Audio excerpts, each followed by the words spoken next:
thanks for tuning in online. We are so pleased with all the different people who have been tuning in from all over the country and all over the world to our ministry and what we're doing at All Souls here in Tulsa. If you have a chance to send me an email or connect with me in some way, let me know what you're finding, why you tune in, and what you're getting out of it. I would love to hear from you. I'm always pleased when I get messages from different people who tell me all kinds of things about the impact of All Souls Tulsa's ministry on them and their lives and their families. And if you get a chance to make a gift to support this ministry, to become a partner, we would love to partner with you and have you be a friend of the church and somebody who is actually supporting us to create this congregation and the world that we're trying to create together. You can be a part of it, and every gift of every amount makes a difference. We really appreciate your support.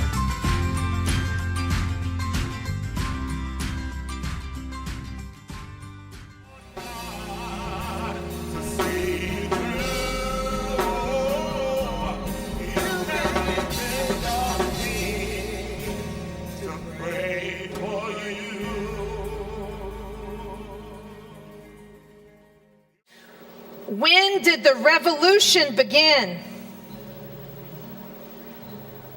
Was it at the separation of the light from the darkness? Was it at the forbidden fruit?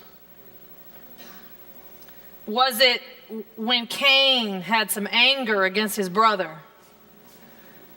Was it at Noah's Ark? Was it at the Tower of Babel, or the flight from Egypt, or the separation of the sea, or the Ten Commandments? When did the revelation and the revolution begin? Was it with the prophets? Was it Joshua or Gideon or Samson or Ruth or Samuel or Saul or David or Solomon? With Elijah or Jonah or Ezra or Nehemiah? When did the revolution begin? Was it when the angels came to Mary?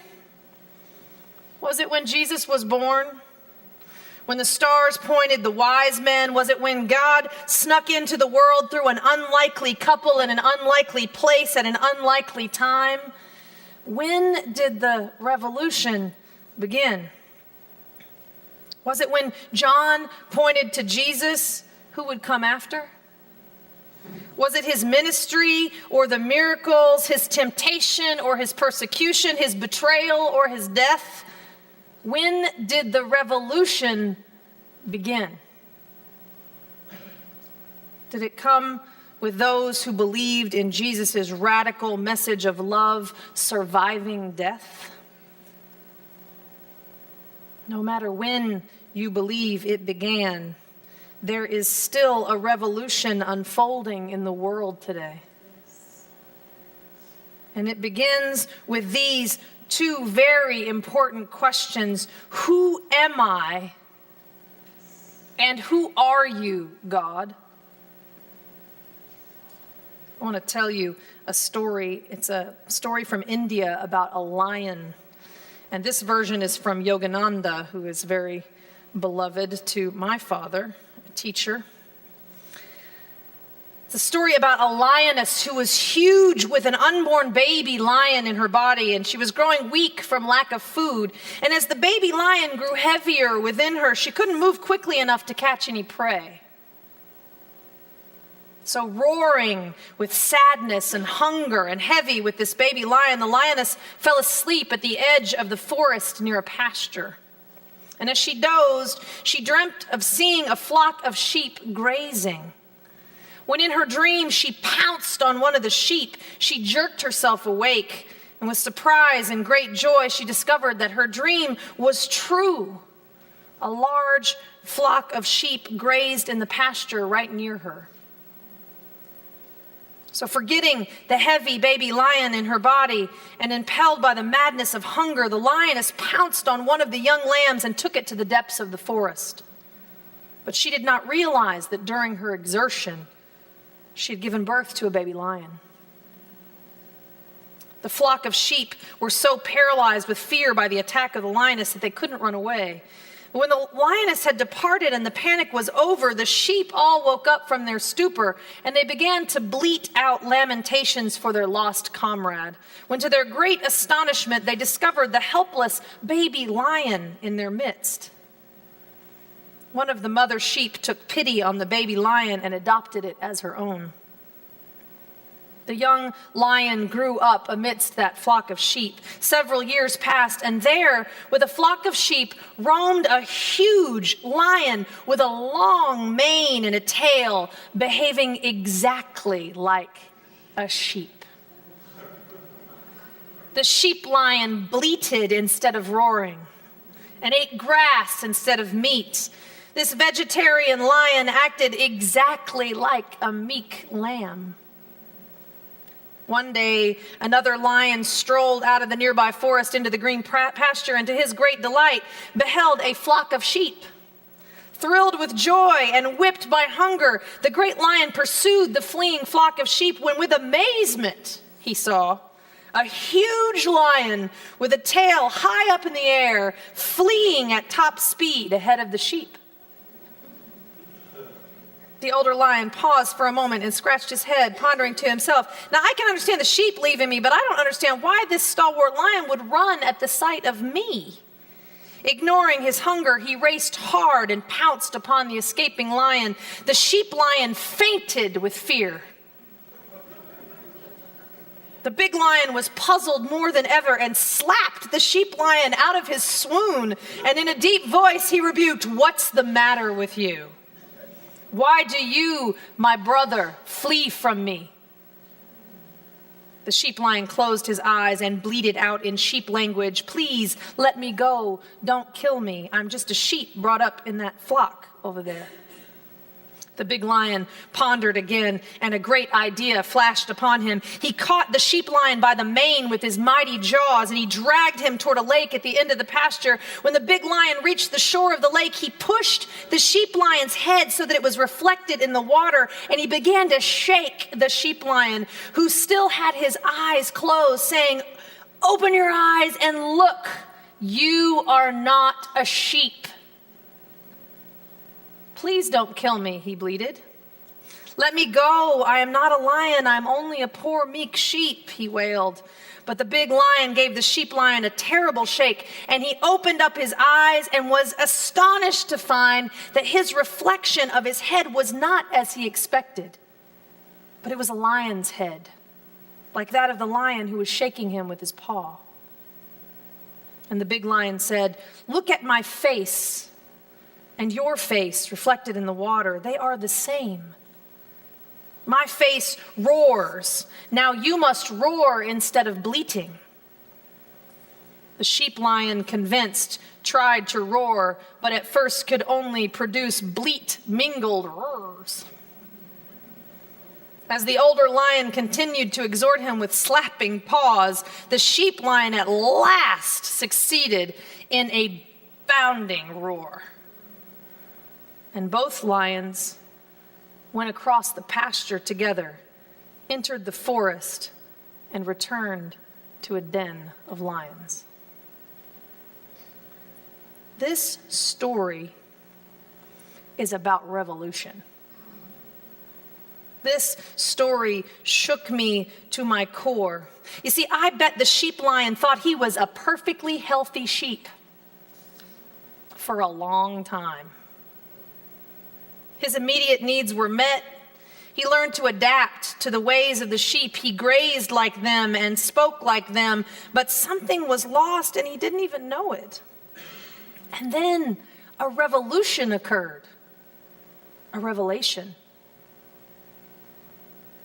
Sometimes what shakes us up to this degree is death. Sometimes it's divorce or loss of a job. Sometimes it's seeing someone who took a path that you did not choose. Sometimes what shakes us is when we make a major mistake. Sometimes it comes with a birth or a marriage or a graduation or an opportunity when you find your people for the first time. Sometimes just the right person shows up at exactly the right time to turn everything on its head. Have you been there, or is it just me? Have y'all been there? All right. shaken to the core about everything that you thought was true. And then you realize, all of a sudden realize that you are not speaking in your native tongue. We so easily can forget our true nature, skimming the surface and settling ourselves into comfortable choices because we fear the unknown more than the known. So we stuff our longings or cut away pieces of ourselves until we no longer recognize even who we've become, assimilating until there is no longer any of our original selves left. Or maybe, like the sheep lion, maybe it wasn't piece by piece. Maybe you had no idea because you were raised in that space and had no clue until one of your kind showed up and shook you. Who are you really? Are you bleating when instead you should be roaring? Have you ever been so shaken by life circumstances that the veil lifts and the world is no longer as it was before and becomes the expansive unknown that whispers to the depths of your soul about possibility? Have you been shaken in such a way that when you look in the mirror, your reflection becomes truer to the nature of who you are? That your voice becomes more recognizable? Who are you, God, and who am I? It is a prayer that St. Francis is said to have prayed all night long. Who are you, God, and who am I? Mystical theologian Baron von Hugel called this prayer the most perfect prayer because it is so expansive. There will never be a completely satisfying answer to either question. It will keep us humble, thoughtful, open to revelation as it unfolds in our lives. And our biggest task is to not lose sight of ourselves or of God. You see, we are always in the process of becoming. And God is always in the process of evolving to meet us where we are. Our definitions are incomplete, but if you will make room and dive below the surface and not be on automatic pilot, God will continue to expand, and your definition of who you are becoming will continue to expand along with it.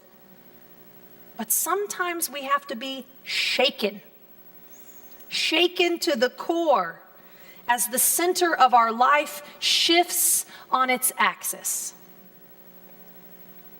But if it is in alignment with our whole story, and it is in service of becoming more of who we are, and it is in service of something larger than ourselves. You see, that's the paradox, right? Life is all about us and has nothing to do with us, right? All about us and has nothing to do with us. But if this shifting that we're doing is in alignment with our whole story, the growth might in fact be worth the pain. Now we are in between times in the liturgical calendar and about to begin another revolution around the sun. The first of the year is about evaluation and reevaluation, right? What do you want to keep and what do you want to let go of? What are your goals for the upcoming year?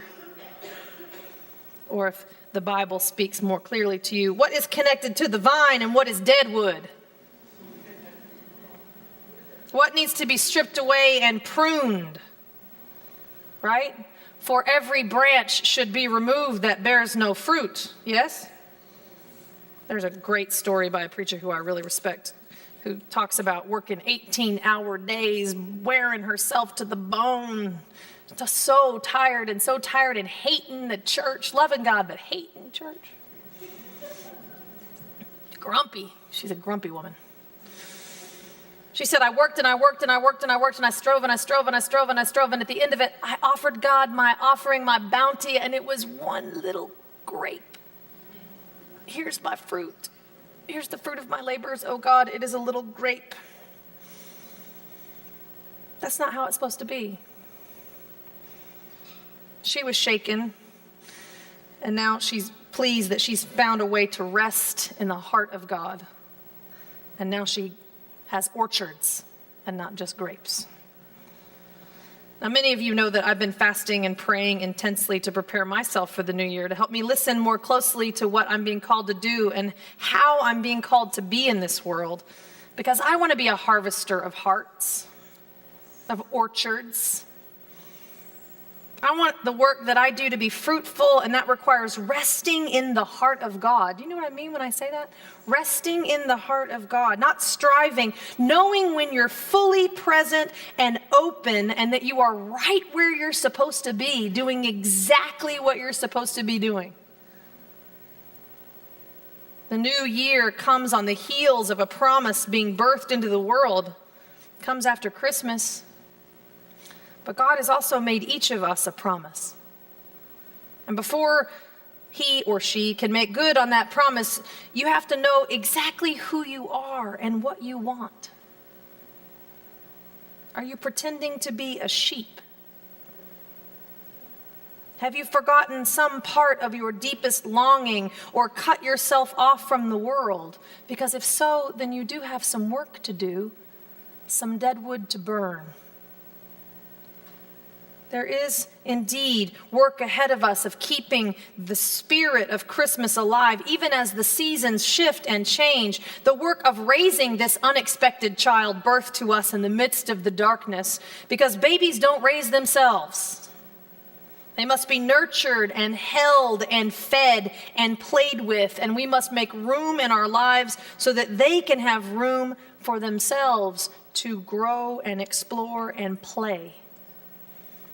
There will be sleepless nights and material resources to find. You will need patience and compassion, humility and rest if you are to birth this new thing to life. I give because this church has changed my life and is changing my life.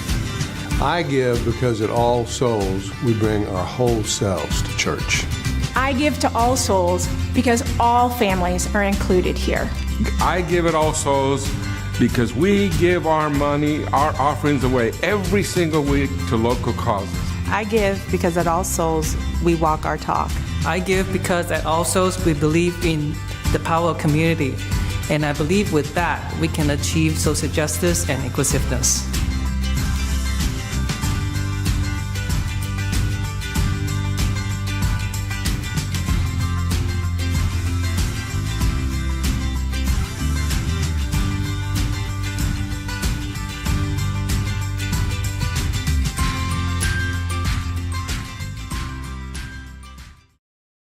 There will be sleepless nights and material resources to find. You will need patience and compassion, humility and rest if you are to birth this new thing to life. But in the midst of it all, we should keep asking that beautiful prayer. Who are you? Who are you now? And who do you want to be? Who have you been and what are you becoming? What do you really want and what have you left on the table? What have you kept yourself from receiving? What do you think you deserve or don't deserve? You see, in the midst of the work ahead of us, we should keep praying both of those prayers. Who am I? But also, who are you, God? What is this life about and what is my role in it? What is the meaning of all that has been thus far and what is yet to come? Who are you, God, that makes such promises in the darkness? See, in the time after Christmas, Anna came out of the temple to proclaim the child's holiness and destiny. It is as though an independent assessment has been made. Yes, what we believe to be true is true. There is light. There was a promise that was made to us. In the midst of any darkness, there will always be more love, more hope. The story doesn't end there. The wise men have gone home, their presents unwrapped and unpractical. The family has returned to Galilee, and now the daily work must be done. But we also need to spend time in our secret resting place. See, Moses said, I will go, God, but you must go with me. We cannot do this alone. We need to know that there is something larger that holds us, that carries us into the next phase of our lives. This time of the year, post-Christmas and into Epiphany, has always felt to me a bit like love boot camp. Right? You're like signing up, putting your sweats on, getting your body right, getting your spiritual life right? It's about preparing ourselves to receive the fullness of a message that's been promised. And in the meantime, though, the diapers have to be changed and the baby's got to be fed. And in addition to whatever else you have going on in your life, you have to take the time to nurture this new light that has been revealed to you. Spend time with the promise that was birthed in the dark. We have to have time to ponder in our heart as Mary did and reflect on the how can this be of our lives. Now, alongside the Christmas story is another birth story that doesn't get told as regularly. It's about Zechariah. Y'all know about Zechariah? Zechariah was a priest who was married to Elizabeth, and Zechariah went into the temple, and the angel Gabriel appeared to Zechariah and said that Elizabeth would bear a son, and he would name him John, and that would be the forerunner of the Lord. Now, they were both advanced in age when this occurred, and so this didn't seem possible to Zechariah. He doubted. And so he asked the angel for a sign to show that this prophecy had come to pass. And the angel struck him dumb, silent, right? He would be silent until the promise was fulfilled. And so Zechariah leaves the temple and is unable to speak until his son is born. He can only gesture to the people who know that something happened in there, but they don't know what, right? But this story, to me, alongside the birth story of Jesus, is a great reminder that in order to fully believe, in order to let go of our doubts about what is possible, so that we don't compromise ourselves away into unrecognizable presence, is that we need to spend time being silent. Spend time in our secret place in prayer. For those of you who are like me, spend time prostrate on the ground, face planted, surrendering to something larger than you, or listening deeply for that still small voice within. Because see, sometimes we need an incubation period, right? A period of silence to be able to fully embrace a promise that's been made to us. And so Love Boot Camp this time before Epiphany is about coming into alignment with who we are and who we believe God to be. Like Barbara Prose said on Christmas Eve, Christmas is work, right? It's joyful, but it's also work.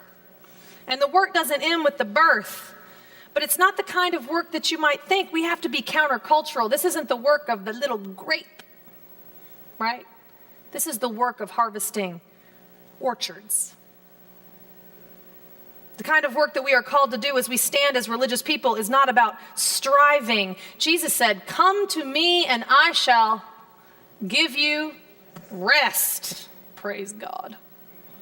Right? Come to me and I shall give you rest. Even in the midst of life's difficulties, even in the midst of a revolution, there can be rest. Now, maybe your revolution is actually making space for rest. If you've found that you've swung too far to one side or the other of opposites, maybe your revolution is to lean into the other side to create some balance in your life. Maybe you rest too much and you need to get your butt off the couch. Just saying. Maybe the revolution is that all the ways that have been described to you are not choices of either or, but are actually a both and. Maybe God has a way of both and for you. When we trust that God will reveal himself or herself in daily life, when we trust that we can make any action holy by giving it our love and attention and presence, there can be rest. Revolution may require us to lay our schedules on the altar. Now, let me tell you, I've been trying to practice this. It is something. Lay your schedule on the altar to stop striving to prove ourselves worthy of grace. Let me say that again. Stop trying or striving to prove ourselves worthy of grace, and instead open ourselves up to the grace that is already present in the world, the grace that has already been freely given. See, this time of year is a great time to remember that we can plan and plot and have goals and resolutions, but when we meet each day as it unfolds before us, and also honor where we are and who is in front of us in that moment, when we take that long view, God's view, and trust life, that whatever we need is present in this very moment, we can stop running from one moment to the next and meet each moment with a fullness of who we are. So Love Boot Camp, preparing you for the revolution, is not about perfection. It's about accepting and trusting that the promise that was made to you about your life, about your true self, the essence of who you are, will be expressed, will unfold if you stay open-hearted and present. The Love Boot Camp that prepares us for the revolution is about realizing that the daily successes and failures in life are not the most important aspects of our lives. This past week, I did an interment for the mother of a member of this congregation, and I spread her ashes at the base of this evergreen tree that you can see outside the window. Now, the glass in our windows is clear so that we can see out into the world, right, and know that we need to take what's in here out there. But it's also so that what's out there can look in here, right? So this tree especially reminds us of our mighty cloud of witnesses, those saints and prophets who have come before us, those men and women and little children whose hopes and dreams are present there, whose legacy we have been given, whose wishes for this world we are also fulfilling. But when I put my hands into the ashes, into the cremains, and spread them at the base of that tree, it is a holy moment. A moment of endings, but also of beginnings, of the sacredness of this life and of what matters. Because we have come from dust, the dust of this earth, stardust, some say, and it is to dust that we return. And so it behooves us to think about that when we ask the question, who are you? And who are you, God? What I know to be true, having done the memorials of so many, is that what matters most in this life is not what we have done. It is not our resume or our trophy wall or the books we have read. It is how we showed up and how we loved. Did we love those around us? Did we help them find and use their gifts? Did we stand in the way of others being able to love or to be loved fully? Who am I? And who are you, God? You see, there is a radical and revolutionary message in Christianity, in universalism, that includes a deep and profound paradox. It is the revolution of the sacred inside the secular. When you dive deep in the daily activities of your life, you will find God there. But you have to look. You have to look. We find the holy in the mundane, and we get this metaphorical spiritual meaning alongside the details of our lives as it unfolds. It's a way of continually asking the question, who are you, God, and how are you showing up in my life? It is a way of being that asks us to see the Word made flesh, sacred, unfolding in our daily activity, so that we read creation and our place in it like Scripture. And so as we seek to maintain the revolution of Christmas, to stay awake to that promise that was born in the dark, consider the revolution of our own religious inheritance. Because see, the revolution of this faith is not God incarnate or a virgin birth, because other religions have had those. It's not the miracle of rising from the dead, because other religions have pointed to resurrection. C.S. Lewis claims that that which distinguishes Christianity from all other religions is God's gift of grace. A no strings attached gift, a promise that we have to be willing and open to receive. What if it's not about you working so hard to prove you love God or somebody else, and instead just being able to receive the gift of love? It takes preparation and attention to make oneself ready to receive that kind of grace. We have to be willing to believe that we are fallible and forgiven, that God loves us unconditionally, that as long as we are alive, we can move from any place on this world to redemption, with whatever number of days ahead are still ours to claim. When we know we've been a wretch, because I sing wretch, not soul, I don't know about y'all, but when we know we've been a wretch, we often choose to include everybody in God's love except us. Everybody and me, right? We strive to be loved, but it's not about striving. It's about resting in the heart of God, trusting that your life matters in this world, that your full presence and your whole heart engaged matters in this world. So you have been called to be exactly who you are, with all your mistakes and your gifts.